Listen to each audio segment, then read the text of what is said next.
Time now 11:20. A college football referee who made calls for the national championship game earlier this week distracted the world. Natasha Barrett explains why the internet went crazy over the Texas native.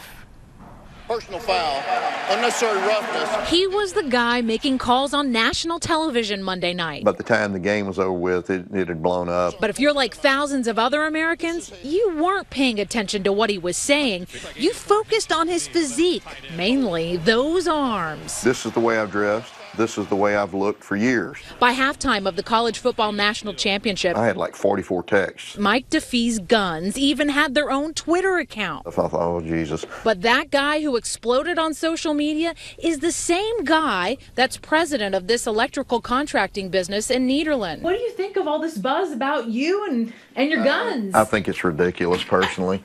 The 55-year-old former boxer walked into work at Neutron to this.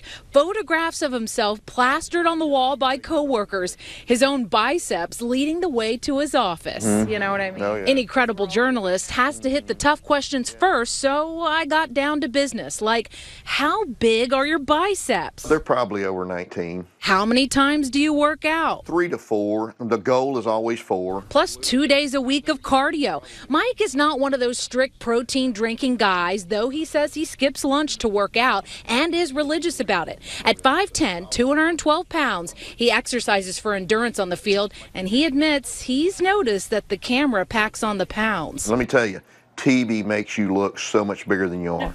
One of the biggest questions Mike receives? Everybody always asks you what your shirt size is, right? What's your shirt size? It's a 2X. And sorry, ladies, he's taken, happily married.